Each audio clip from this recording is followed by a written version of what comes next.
These are so bright. You know why flowers are so bright? So that garden looks beautiful.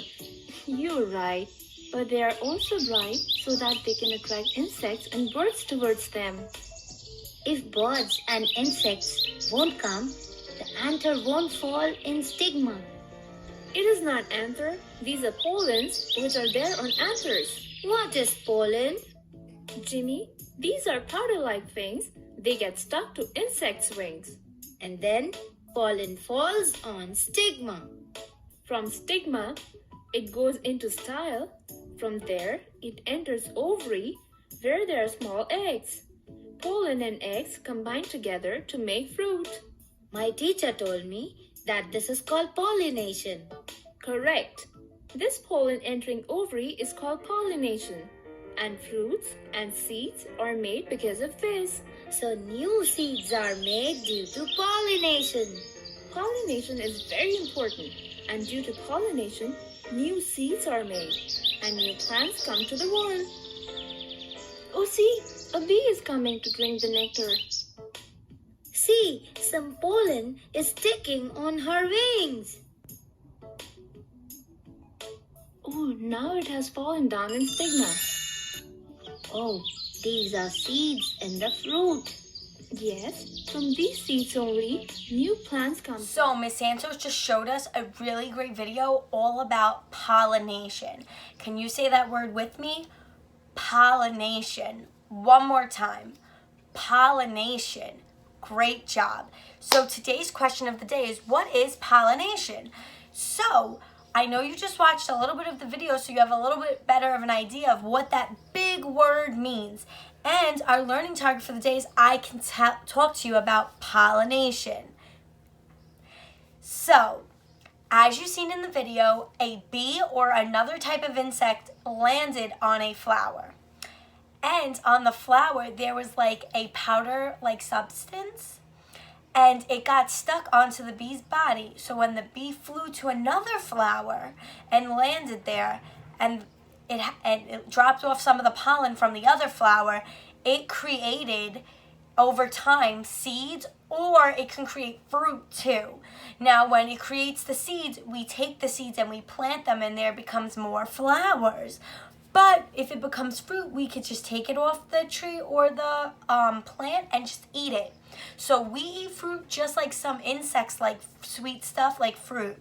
So I have a picture right here to better help you see what pollen is.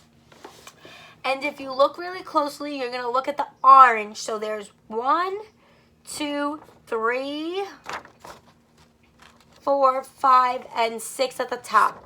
Do you guys remember what these might be called? I told you yesterday. It's okay if you don't remember, but the word is stamina. So these are stamina that we spoke about yesterday, and that's really one really important part of the flower to an insect. And the middle thing right here, the yellow, is the pistil. And the pistil is the second most important thing to an insect from a flower. So if you look close, the stamina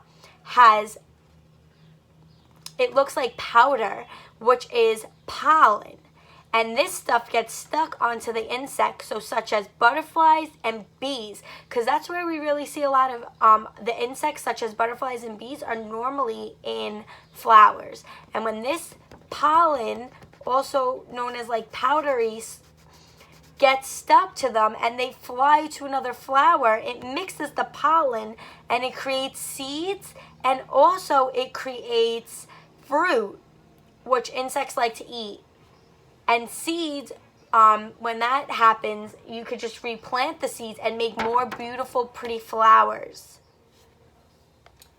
So for today's pollination project, I went and I found this little bee online. If you don't have a printer, you can also look in a magazine for an insect.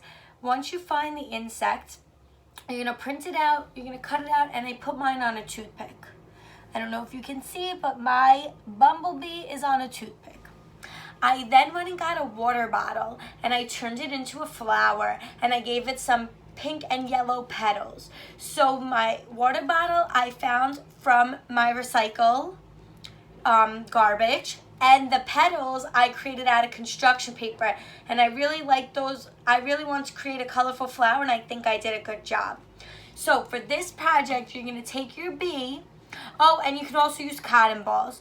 So if you want the project to be really messy and do it the right way, you can get baby powder, and you're going to sprinkle some baby powder onto your bumblebee, because when the bumblebee flies from, when the bumblebee, well, I'm dropping some.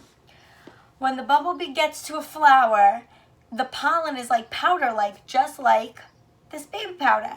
So a little bit of it gets on the bumblebee when it lands on a flower. And then what you're going to do is you're going to try to get the pollen into the middle of your water bottle. And if you see at the bottom, I have a little bit of powder now. I don't think you can see it so well. But that's what happens when bees fly over. They bring the pollen from one flower, and when they land on another flower, they drop the old pollen, and that's how pollination happens. Now, if there was more actual real pollen in my water bottle, the new pollen with the pollen from this flower would make seeds, or even fruit, but most likely seeds. And then more flowers would be able to grow from the seeds in this water bottle. If you don't want to use powder, which I totally understand because it gets really messy, you can use any powder-like substance you have at home, but you can also do this with little pieces of cotton ball. So you can just add the cotton ball, just like piece of the cotton ball, just like that to your bee. And then, oh, did you see? When the bee flies over the water bottle, you're going to try your best to get it in the center of the flower. So the pistil. So, oh, Miss Trophy's having trouble doing this. So, let's see. So I'm going to get really close, and then it's just going to, maybe I made it too big, but it's supposed to go like that, and then you can push it in with your bee. And then you see, it went to the bottom. So this is going to basically be the inside of the flower that you're thinking about. This would be considered the pistil, and these are the petals. But if I had other material, I can also make the stamina. And when I make the stamina, that's where the pollen comes from. So I'm going to try it with a smaller piece of cotton. And you can just let the bee land and push it into the center with the bee. Oops. See? It went in. If I shake it a little bit, it fell to the bottom. And remember, you can also still use the powder. So I will put some powder onto my bee. And as you can see, powder actually is exactly what pollen is. And then you could just sprinkle the powder into the pistil, also known as the top of our water bottle today. And that is how pollination works. Now, if you were outside actually doing this with flowers, you would make seeds. But right now we're just playing with it. So you're not really going to create seeds because we're not really using pollen. We're just using make-believe pollen. Have fun, guys.